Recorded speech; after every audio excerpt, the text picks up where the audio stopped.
Nas emissoras públicas brasileiras, é possível ter independência? Mas qual é o seu conceito quando falamos em emissoras públicas no Brasil?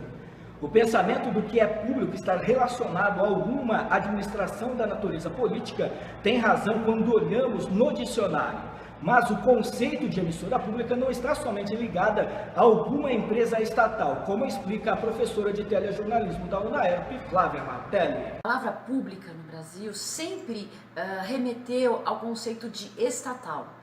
E as TVs públicas carregam esse mesmo conceito. Então as pessoas, quando você fala TV pública, todo mundo remete à TV estatal, à TV do Estado, do governo. Tá? Só que esse conceito não abrange ou deixa de fora as outras TVs, que são TVs educativas, que são públicas, as TVs universitárias, que são públicas, as TVs comunitárias, que também são públicas. Porque vamos pensar assim, ó, TV pública significa, na verdade, uma TV para o público e não que seja do Estado. Tá? Aí é uma TV que é estatal. Né? Então, só que todo mundo resume assim, a TV pública é do Estado. Não, não é isso, tá? É um conceito errado de formação. Então, dentro das TVs públicas, para quem conhece, para quem estuda TV pública, são todas essas TVs que eu acabei de te falar. Então, são as TVs educativas, que são públicas, as TVs comunitárias, as TVs universitárias. Tá? Claro que dentro dessas também tem as TVs que são do governo, que são do Estado, ou tem também as TVs públicas que são, por exemplo, as TVs do Senado, elas também são públicas.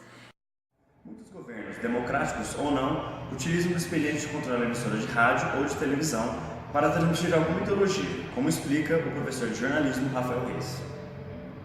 O que não é dever da TV pública, mas infelizmente acontece muito, é servir como um instrumento, um instrumento de transmissão de ideias agradáveis ou que agradam àquele governo. O governo não deve usar os canais públicos para melhorar sua imagem ou se perpetuar no poder. Não é essa a missão de uma TV pública. Evidentemente, só que evidentemente é algo que acaba acontecendo muitas vezes. Se você pensa que este caso de transmissão ideológica é somente dos tempos modernos, é um ledo engano.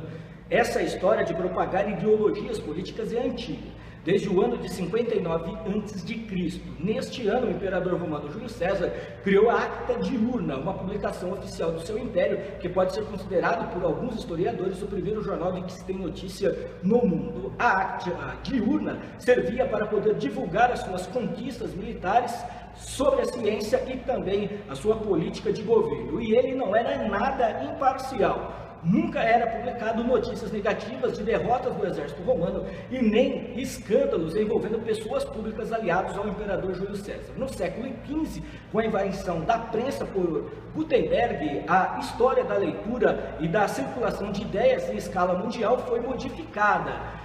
Os governos absolutistas do século XVI utilizaram a invenção como propagandista da época. Neste período, a imprensa era muitas vezes sujeita a mecanismos de controle, como a concessão de licenças e taxas de censura institucionalizadas. Mas foi durante a Primeira Guerra Mundial que as emissoras públicas iniciaram seu processo de consolidação. Na Europa, houve uma implantação de um serviço que correspondesse a uma vontade de eternizar o patrimônio cultural da sociedade. Diferentemente do Brasil, onde as emissoras públicas foram criadas a princípio para difundir regimes políticos, como na era Vargas, na década de 30. No governo de Getúlio Vargas foi criado o Departamento de Imprensa e Propaganda, que além de fiscalizar os meios de comunicação, deveria espalhar uma imagem positiva do governo, especialmente do presidente, como na época do Império Romano. Nesta época, inclusive, foi criada a Voz do Brasil, no ar até os dias de hoje, sendo obrigatoriamente transmitida por todas as emissoras de rádios brasileiras a partir das 7 horas da noite. E como é na Europa? Agora quem explica é Eugênio Butti. A BBC é uma organização posta pelo poder do Estado, sem a menor dúvida, mas dirigida, governada, regida por um sistema que é independente, às vezes até ostensivamente independente, do governo. do parlamento. Autoridade estatal, mas a autoridade estatal não interfere na gestão dos recursos, na gestão editorial da emissora. A mesma coisa nós vamos encontrar na Alemanha, com a Deutsche Welle, vamos encontrar até em Portugal, com a RTP, que está em crise também, na TVE da Espanha. Existem sim as emissoras públicas, mas o governo fica longe delas. E esse é um problema que nós precisamos enfrentar. A radiodifusão no Brasil foi desenvolvida do modo comercial, prevalecendo os interesses do mercado em demérito ao interesse público. Portanto, um modelo de desenvolvimento diferente dos países europeus. A Rádio Nacional é uma emissora estatal que foi criada na década de 30 para difundir a cultura por todo o país e fortalecer o regime da época. Já no regime militar instaurado em 1964, foi concentrado seus esforços no sistema privado de radiodifusão. Mesmo assim, os militares não abdicaram do controle de uma rede pública estatal que continuou destinada à propagação do ideário do regime.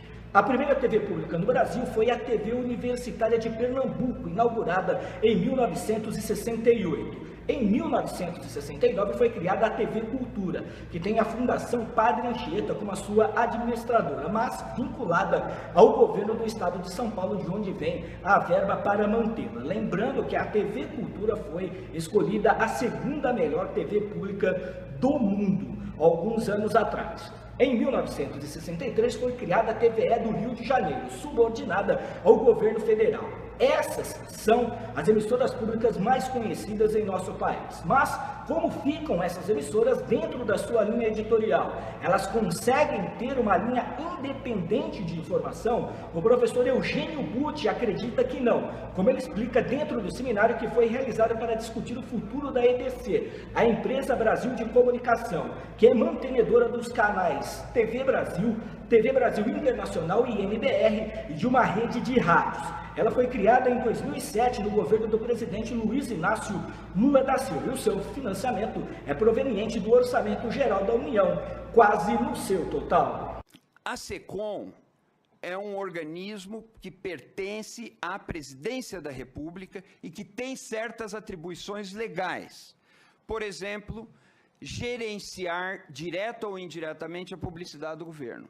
A SECOM gerencia a publicidade oficial e, ao mesmo tempo, indica o presidente do Conselho da EBC, o que faz dela uma instituição que é, ao mesmo tempo, anunciante e radiodifusor. Isso é um problema.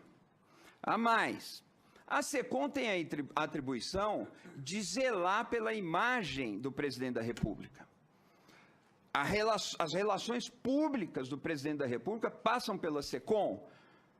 A função de porta-voz da Presidência da República, a função de assessoria de imprensa da Presidência da República. O que significa, se a Presidência da República está mal na foto, como se diz por aí, o chefe da SECOM será chamado a responder por isso. Ora, como ele pode ser cobrado por isso e, ao mesmo tempo, presidir, chefiar uma emissora que deve fazer um debate plural, o que inclui falar mal do presidente da República? Então, ela não tem como escapar de ser, por essas duas frentes, Conselho de Administração e vínculo com a SECOM, não tem como escapar de ser pressionada fortemente a ser governista. Infelizmente, o que está acontecendo com o Conselho da EBC é o que acontece na maioria dos conselhos das TVs educativas por todo o Brasil. Atualmente, o nosso país conta com aproximadamente 40 estações ou canais universitários. Os canais estaduais ou de TVs públicas são cerca de 20. Os comunitários somam mais de uma centena, além, claro, dos canais dos poderes legislativo e judiciário.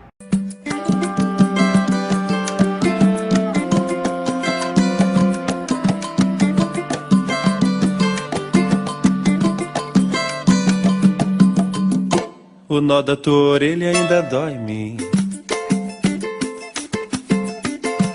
E Cebolinha mandou avisar: quando a freguesa chegar,